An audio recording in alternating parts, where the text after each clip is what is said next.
திமுக ஆட்சியில பெண்கள் இளைஞர்கள் பாதுகாப்பா இருக்க வேணும். ஏன்னா அண்மையில் உங்களுக்கு தெரியும், ஒரு 9-10 மாசத்துக்கு முந்தி உங்கள் கனவை சொல்லுங்கள், உங்கள் கனவை, பல பேர் என்ன எங்களுடைய கனவை திமுக ஆட்சி போகணும், திமுக ஆட்சி அப்படின்னு பல பேர் சொன்னாங்க.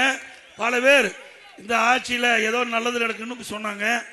ஓரணியில் தமிழ்நாடு, அது ஓரணி இப்படி பேரை வச்சு உங்க வீடு வீடா வந்து உங்களுடைய செல்போன் நம்பர், உங்களுடைய ஆதார் எண், உங்களுடைய டீட்டெயில் எல்லாம் தயார் பண்ணியிருக்காங்க.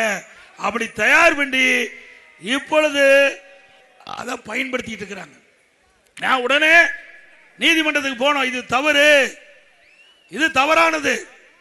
ஒரு பெண்ணுடைய செல்போனை வாங்கி ஆதார் எண்ணை வாங்கி அப்படி விவரம் பூரா திரட்டிடலாம். இதனால பாதிப்பு ஏற்பட்டு விடும். அந்த செல்போன் இருக்கிற படங்கள் எல்லாம் எடுத்துடலாம், அது இருக்கிற செய்தியெல்லாம் எடுத்துடலாம். ஆக இது தவறு என்று நீதிமன்றம் போய் அதை தடை பண்ணணும்.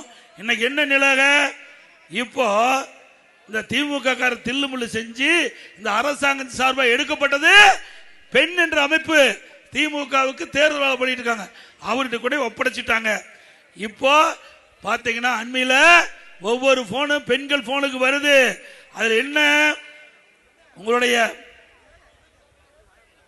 திமுகவுக்கு வாக்களியுங்கள் அப்படின்னு வருது, நீங்க திமுகவுடைய ஆதரவாளர் அப்படின்னு வருது. இது எவ்வளவு பெரிய மோசடி!